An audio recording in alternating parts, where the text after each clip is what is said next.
नमस्कार मित्रों, जैसे कि आप सभी लोगों को ज्ञात है, मैंने आप लोगों को कुछ समय पहले भी कहा था और आज भी कह रहा हूँ, भागवत गद्दी कोई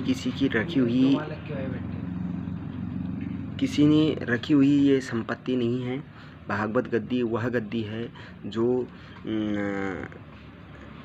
सदियों पुरानी है। आज केवल लोग भागवत गद्दी का अपमान करने के लिए गद्दियों में बैठ रहे हैं। मैं उनसे एक अपील करना चाहता हूँ कि भागवत गद्दी का कतई भी अपमान नहीं करना चाहिए। 4 वेद हैं पर भागवत को 5वां वेद माना जाता है।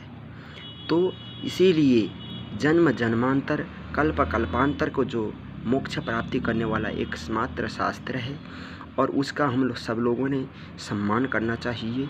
और भागवत पीठ में बैठकर इन लोगों द्वारा इस प्रकार के शब्दों का उच्चारण करें, यह उचित नहीं है। मेरा मानना यह भी है कि आज केवल सीमित तुष्टिकरण की राजनीति से अलावा और कुछ नहीं कर रहे, क्योंकि आज तेजी गति से भागवत कथा के माध्यम से लव जिहाद फैला रहे हैं लोग। क्योंकि यदि जो 30-35 सालों से राम कथा का प्रचार करते हुए जो व्यक्ति लव जिहाद फैलाए, मुरारी बापू हो या चाहे स्वामी चिदानंद सरस्वती महाराज हो, चाहे स्वामी चिन्मयानंद महाराज हो, या चाहे बाबा रामदेव हो, या चाहे चित्रलेखा हो, या ऐसे कई जो धर्म के ठेकेदार हैं जो केवल सनातन धर्म का अपमान करने में लगे हुए हैं। और मैं इन सब लोगों से एक बात कहना चाहता हूँ, कोई तुम्हारे बाप के रखे हुए नहीं है ये शास्त्र जिनका तुम अपमान कर रहे हो। और कुछ लोगों ने यहाँ तक भी कह दिया, अब तो माफ़ कर लिया, उन लोगों ने माफ़ी मांग ली, माफ़ी कर दो, कि शास्त्रों का तुम अपमान करो और बाद में कहो कि हम इनको माफ़ी कर दो। बार बार तुम गलती करते रहो, आकर माफ़ी मांगते रहो, यह नहीं उचित नहीं है। इन सब लोगों की कथाओं का बहिष्कार होना चाहिए। और मैं सभी से एक अपील करना चाहता हूँ।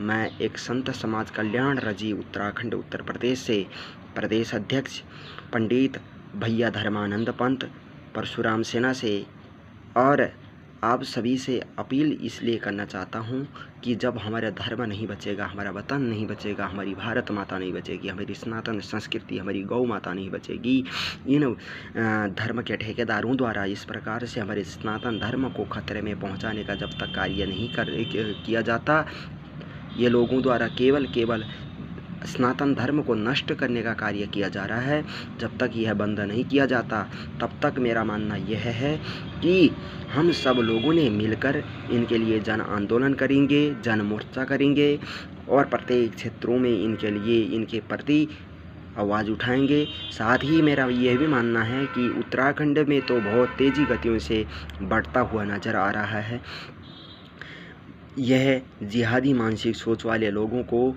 यदि अगर इनकी भाषा में ये नहीं समझते हैं तो फिर दूसरी भाषा में इनको जवाब देना अति ज़रूरी हो जाएगा।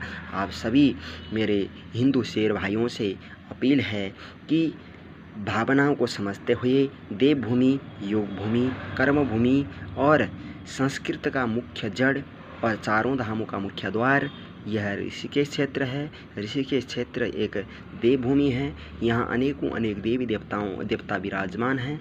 और इसीलिए मैं आपको केवल प्रार्थना ही कर रहा हूँ कि आप सभी लोग मेरी प्रार्थनाओं को स्वीकार करें। आज गंगा, गौ और साधु संत इत्यादि यह असुरक्षित हैं, चाहे वह घटना महाराष्ट्र की लेकर उठाओ या चाहे अन्य क्षेत्रों की केवल यह लोग तुष्टिकरण की राजनीति करने में लगे हुए हैं।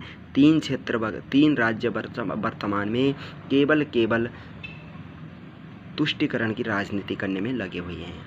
मैं इनसे निवेदन करूंगा कि अपनी हिसाब से कार्य करें। दूसरी ओर विगत कुछ दिनों से यह फैल रहा है कि राष्ट्रीय स्वयंसेवक संघ के पथ संचालक आदरणीय मोहन भागवत जी द्वारा यह कहा जा रहा है कि हिंदुत्व के इस्लामिक के बगैर हिंदुत्व अधूरा है।